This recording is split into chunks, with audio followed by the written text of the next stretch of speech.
Welcome to First Take. Stephen A. Smith, Brian Windhorst, Shams Charania, Courtney Cronin with you on a Thursday. Day one of the men's NCAA tournament is here. We're going to get into the brackets, the upsets, the Final Four hopefuls in just a little bit. But we start with some breaking news, Shams, in the NBA. What more can you tell us? Courtney, sources tell me that Detroit Pistons star Cade Cunningham has been diagnosed with a collapsed lung.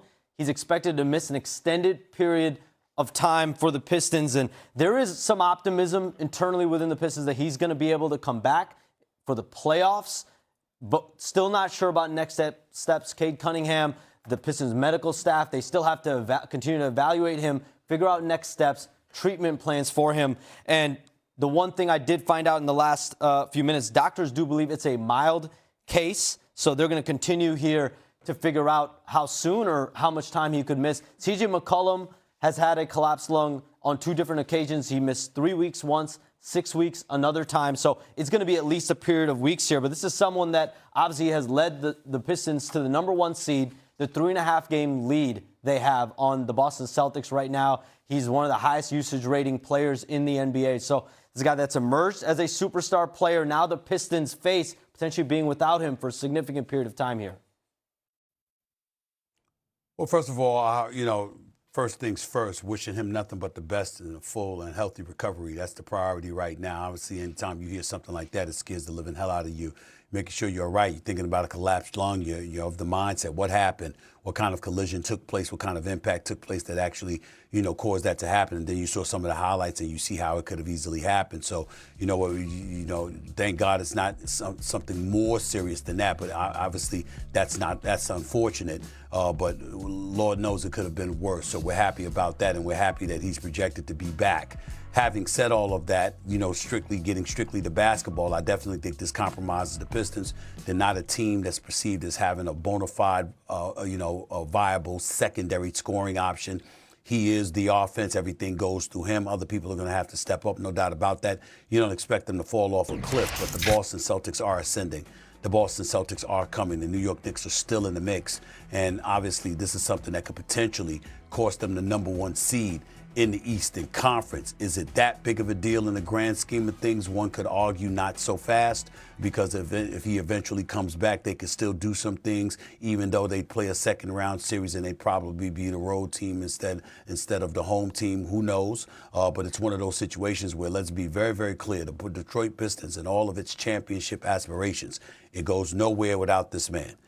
This man isn't back, ready to play, healthy enough and ready to go. The Detroit Pistons' chances of winning the championship go right out the window with him. We don't anticipate that'll happen. Thank the good Lord that he's going to be okay. And eventually, whether it's 3 to 6 weeks or sooner, he'll be back. But in the end, Detroit's success rides with this man. He is that superstar. He is that dude on their squad. And they need him if they're going to ascend to a championship level. Let's get that out the way right now. Yeah, so as someone who's had a rib injury, it's extremely painful. You saw the play here. Trey Johnson accidentally knees him in the side. It's a freak injury. Typically with the collapsed lung, you can't even travel for a while. I remember about 15 years ago, Gerald Wallace with the Bobcats had a collapsed lung after a flagrant foul by Andrew Bynum in Los Angeles, and the way he got back to Charlotte was by bus. He took 3 days to travel across the country because you can't fly for a while. So that's one thing. The other thing you have to wonder is, how serious was a rib injury here? Because sometimes collapsed lungs are caused by rib damage, sometimes they're not. So there's the dynamics of that for sure. The Pistons do have a 4-game lead in the loss column on the Celtics. That's a decent cushion for 14 games left. They have had some success without him this year. I'm not as worried about them with the seeding. I would believe they could hold them off. But Stephen A., you're of course right. The truth is, this man is an MVP candidate. You are not going to survive long in a playoff series if not only he's not back, but is not back and playing at a high level. And we're just not going to know probably right now what his situation is. But this is why, you can't take anything for granted in March and April and May in the NBA. There's always these variables. And one piece of business, this seems trivial, but I should just point it out because it does affect people care about. Cade has played 60 games. He would need to get to 65 to reach any sort of award situations. not sure that's going to happen. So that's a not bummer gonna happen. also as well. Yeah. So 44-17 with him this season, Shams, 5-2 without Cade Cunningham. Do we have any clarity on how and when this might have happened? So, it could be as innocuous as that play that we saw where he dove and he was clearly hit. So, I'm not exactly sure when it happened. It could have easily happened here, like Stephen A. said. These are moments. He left the game after this play. Yes. I would, we don't know for sure, but that was very, most likely that's the play. With back spasms, and this is certainly something Brian said he had this. This is something that does impact a lot of the upper body. So certainly the back is a part of that. The Pistons are still doing tests on it, seeing what else is there. What they know right now, collapsed lung. Doctors believe it's a mild case, and that's what they're operating on. And so they're optimistic that he's going to be able to have treatment and a plan here in place for him to be back in the playoffs. But again, there is a lot of uncertainty still here moving forward. So wish him the best in his rehab. Well, a lot of moving parts here. We'll make sure to be checking in with you on the latest on this. Thank you for joining us to get things off right off the bat.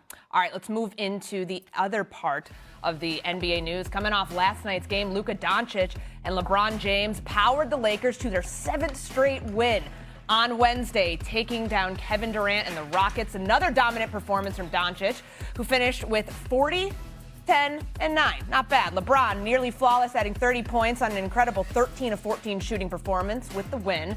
LA sits comfortably as the 3 seed in the West, holding a 1.5 game lead over the Timberwolves. Stephen A., how much stock do we put in this Lakers win streak? I just think you have to put tremendous stock because it's happening for the reasons that it's supposed to happen. It's happening because Luka Doncic is playing like a superstar. It's happening because Austin Reeves has ascended to a very prominent player in this league. The brother can play.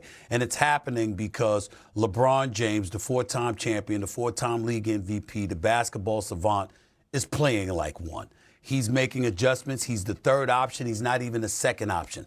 At times, he's playing center. And he's doing what I predicted he would do before the season even began when he started out the season, missing those games. And everybody was wondering, how is the adjustment going to be made for LeBron James to be able to play with both Austin Reeves and Luka Doncic? I said if it comes down to LeBron James, he'll figure it out. This is a man that has graduated from the point of looking at him during regular season games. You can't look at him and go by what you see on any given night between the months of October and early April. He's earned more than that. He knows what it takes to go deep into a playoff run. The man has been to 10 NBA finals. He's won 4 championships. He's lost 6, but he's won 4 championships. He knows what he's doing. And so to see him out there at times playing center